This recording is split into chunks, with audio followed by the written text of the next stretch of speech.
Bienvenue dans le 7 minutes au sommaire. La Côte d'Ivoire intensifie désormais ses efforts en matière de planification familiale à travers un déploiement à grande échelle pour améliorer l'accès aux services de santé reproductive et réduire les grossesses non désirées. Publié dans le quotidien Fraternité Matin, chronique à lire par temps de pluie, c'est le dernier ouvrage du journaliste et écrivain Venance Conan. Ce livre offre une réflexion sur la société ivoirienne et africaine.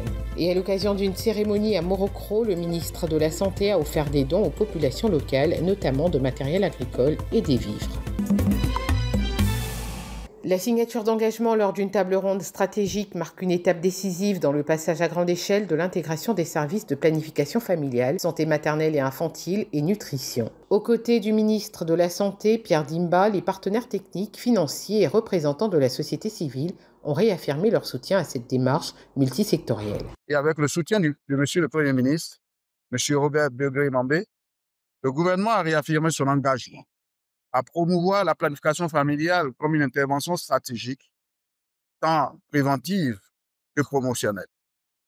L'amélioration du taux de prévalence contraceptive est essentielle pour faire reculer durablement la mortalité maternelle et renforcer la santé reproductive. Le PAGE constitue un pilier central du plan national multisectoriel de nutrition 2024-2027, pour lequel une mobilisation de 174 milliards de francs CFA est prévue. L'État ivoirien a déjà engagé 15% du financement, tandis que la table ronde a permis d'encourager d'autres contributions pour combler les besoins restants. La mobilisation que nous engageons aujourd'hui est plus qu'une quête de ressources financières. Et je voudrais un appel à la convergence des volontés, des compétences et des engagements. Il est essentiel que chaque femme, chaque adolescent, chaque enfant en Côte d'Ivoire ait accès à des soins intégrés, respectueux et de qualité, quel que soit l'endroit où il ou elle entre dans le système de santé.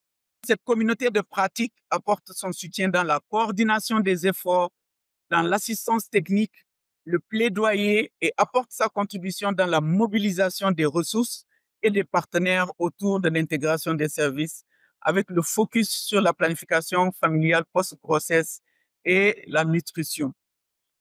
Ce rôle crucial fait de cette communauté de pratique un bel exemple de collaboration synergique et complémentaire dans une vision commune de passage à grande échelle de cette pratique à haut impact. Ce plan d'action vise à renforcer la planification familiale en postpartum et améliorer la santé des femmes, des nouveau-nés et des enfants en s'attaquant notamment à la malnutrition, à l'anémie et au retard de croissance.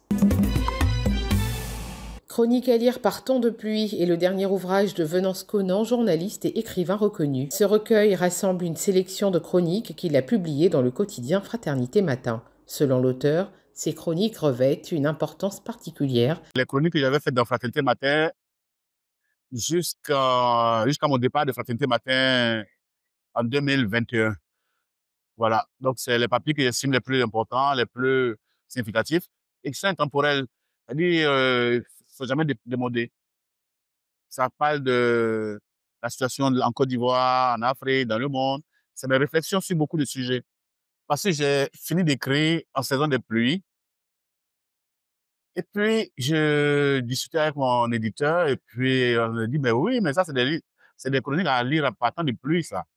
Parce que quand il pleut, on est à la maison, on n'a pas envie de sortir et c'est l'occasion pour lire. Le livre rencontre un grand succès. De nombreuses personnes se pressent pour l'acquérir, témoignant de l'appréciation qu'elle porte à la plume et au style unique de l'auteur. J'aime bien lire Venance Conan. Il a une plume aérée, un langage soutenu, mais en même temps accessible. C'est un auteur de renommée. Je dirais pas national, mais international, vu qu'il est connu un peu partout. Il a même remporté des prix aussi, je pense.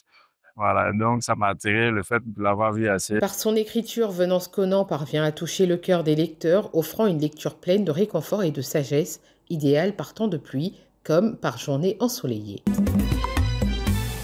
Le docteur en communication Amos Oyeyemi a organisé une masterclass placée sous le signe de la créativité dans le cadre du pèlerinage du graphisme. Objectif, former et inspirer les étudiants en audiovisuel issus de plusieurs écoles et universités en leur transmettant les techniques clés de la création visuelle. Les étudiants ont appris, ils ont été outillés à manipuler les logiciels de montage.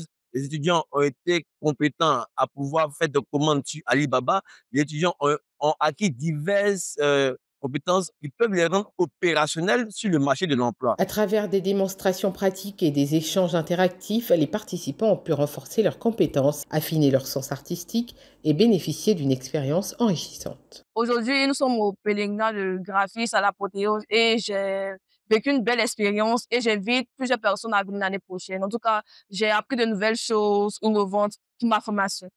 J'ai participé au pèlerinage du graphisme dans le but d'acquérir une certaine formation sur le motion design et la 3D.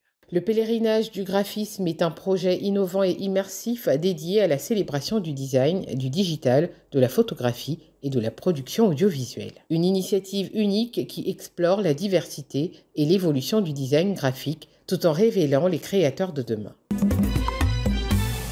Le ministre de la Santé, de l'Hygiène publique et de la couverture maladie universelle, Pierre Dimba, a exhorté les populations de Morokro, dans l'Agné-Bitiassa, à cultiver la paix et la cohésion nationale lors d'une cérémonie publique. Le président du conseil régional de l'Agné-Bitiassa a également insisté sur la nécessité de mettre fin aux divisions et de s'unir autour des enjeux de développement de la sous-préfecture. Pierre Dimba a réaffirmé sa volonté de rester à l'écoute de toutes les composantes de la population et de faire de l'Agné-Bitiassa une région unie, solidaire et prospère. De son côté, le président de la mutuelle de développement de Morokro, Dr Kwakunda, a rappelé que cette manifestation a pour but de rassembler les fils et filles du village autour d'un dialogue sur le développement socio-culturel et économique de la localité. Enfin, le parrain de la cérémonie a apporté un soutien concret aux populations à travers des dons, témoignant d'un engagement tangible pour le bien-être local. C'est la fin de cette édition. Merci de l'avoir suivi. L'information continue sur cette info et sur cetinfo.ci.